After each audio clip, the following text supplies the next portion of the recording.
নির্মল বাতাসে মানব মনে দোলা দিয়ে যাচ্ছে অপরূপ সৌন্দর্যের প্রতীক কাশফুল। তাই তো অবসর পেলেই কাশফুল দেখতে ছুটে যাচ্ছেন দর্শনার্থীরা। তারা বলছেন, কুড়িগ্রামে পর্যটন কেন্দ্র না থাকায় কাশবনে ঘুরতে যাচ্ছেন সবাই। প্রকৃতির অপরূপ সৌন্দর্যের সাথে তরুণ প্রজন্মকে পরিচয় করে দিতে চরাঞ্চলের কাশবনে নিয়ে যাওয়া উচিত বলে মনে করেন স্থানীয় শিক্ষাবিদরা। কুড়িগ্রাম প্রতিনিধির পাঠানো তথ্যচিত্রে আরও জানাচ্ছেন মিজান শাহজাহান।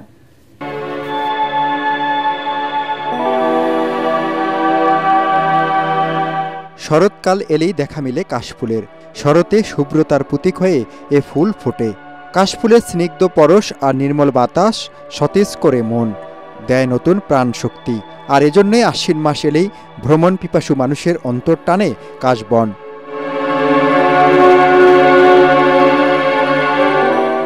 ইট পাথরের নগরীতে খুব একটা কাশফুল দেখা না গেলেও নদী অববাহিকায় বালু মাটিতে দেখা যায় দিগন্ত জোড়া কাশবন। প্রাকৃতিক সৌন্দর্য দেখার জন্য আমরা সবাই মিলে এখানে ঘুরতে আসছি। এত সুন্দর একটি জায়গা, প্রতি বছরে এখানে কাশফুল ফোটে, অনেক দূর দূরান্ত থেকে মানুষ আছে। কুড়িগ্রাম জেলার উপর দিয়ে বয়ে গেছে ছোট বড় 16টি নদী। ধরলা, তিস্তা, দুধকুমার, ব্রহ্মপুত্র সহ সব নদীর অববাহিকায় জেগে ওঠা চরেই ফুটেছে কাশফুল। বন্ধুবান্ধব, পরিবার পরিজন নিয়ে অনেকেই ভিড় জমাচ্ছেন এসব কাশবনে। নৌকায় ঘুরে বেড়ানো আর সেলফি তুলে ক্যামেরাবন্দি করছেন মৌসুমী এ সৌন্দর্যকে। কেউ আবার 2-4টা কাশফুল ছিঁড়ে তৈরি করছেন ফুলের তোড়া। গ্রামীণ পরিবেশ, তাও আবার সূর্যাস্তের সময় এরকমভাবে অনেকেই আসে ঘুরতে। কাশফুল ঘাস জাতীয় উদ্ভিদ, এটি প্রাকৃতিকভাবে জন্মে থাকে। কাশবনকে কেন্দ্র করে কুড়িগ্রামে পর্যটন কেন্দ্র গড়ে তোলার পক্ষে মত দিয়েছেন স্থানীয় শিক্ষাবিদরা।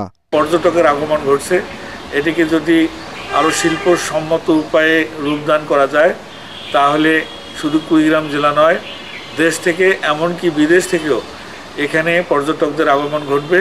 পর্যটন কেন্দ্রে রূপ দিতে হলে আশপাশে উন্নত আবাসন ব্যবস্থা ও নিরাপত্তা বলয় নিশ্চিত করতে হবে। পাশাপাশি লাগবে যোগাযোগ ব্যবস্থার আধুনিকায়ন। Bureau report, ATN Bangla.